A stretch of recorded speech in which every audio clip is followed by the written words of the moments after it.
नमस्ते दोस्तों। और आज हम बात करेंगे इजराइल गाजा कॉन्फ्लिक्ट की लेटेस्ट डेवलपमेंट्स के बारे में। बड़ी खबर यह है कि इजराइल और हमास के बीच 15 महीनों की लड़ाई के बाद आखिरकार सीज फायर एग्रीमेंट हो गया है। इस डील की वजह से ग्लोबली बहुत कुछ बदलाव और रिएक्शंस आए हैं, तो चलिए देखते हैं।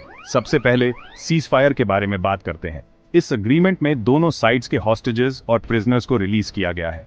इनमें बहुत से इजरायली हॉस्टेजेस फ्री हुए हैं, जिनमें फीमेल सोल्जर्स और एक ब्रिटिश इजरायली सिविलियन भी शामिल हैं। इन रिलीजेस से फैमिलीज को बहुत राहत मिली है। इतने लंबे और अनिश्चित समय के बाद फैमिली रियूनियंस की खुशी और आंसुओं की कल्पना कीजिए। अब बात करते हैं पैलेस्टीनियंस पर इसके इम्पैक्ट की। लाखों डिस्प्लेस्ड पैलेस्टीनियंस नॉर्दर्न गाजा में अपने घरों को वापस लौटने लगे हैं। दुर्भाग्य से बहुत से लोगों ने अपने घर तबाह हुए पाए। गाजा में बहुत विनाश हुआ है और हजारों लोगों के मलबे में दबे होने की आशंका है।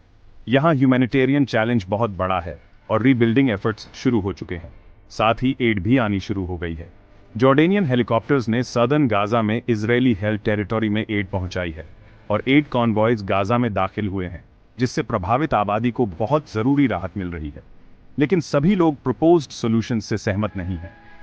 फॉर्मर यूएस प्रेसिडेंट ट्रंप ने सुझाव दिया था कि नेबरिंग कंट्रीज को पैलेस्टीनियंस को गाजा खाली करने के लिए अपने यहां रखना चाहिए। इस प्रपोजल की पैलेस्टीनियंस ने कड़ी निंदा की और जॉर्डन और इजिप्ट ने इसे खारिज कर दिया। सीजफायर के बावजूद स्थिति अभी भी जटिल बनी हुई है।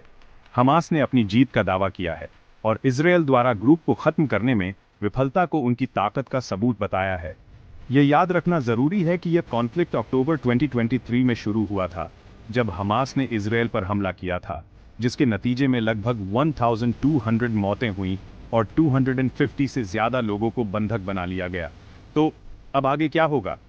सीज फायर शांति की ओर एक कदम है, लेकिन आगे का रास्ता लंबा और चुनौतियों से भरा है। इंटरनेशनल कम्युनिटी को गाजा के पुनर्निर्माण में मदद करने के लिए एक साथ आना चाहिए और यह सुनिश्चित करना चाहिए कि ह्यूमैनिटेरियन एड जरूरतमंदों तक पहुंचे। तो दोस्तों, गाजा सीज फायर और ह्यूमैनिटेरियन क्राइसिस पर यह थी लेटेस्ट जानकारी। अगर आपको यह अपडेट इंफॉर्मेटिव लगा हो तो लाइक, शेयर और सब्सक्राइब करना न भूलें और न्यूज़ अपडेट्स पाते रहें। देखने के लिए धन्यवाद और अपना ख्याल रखें।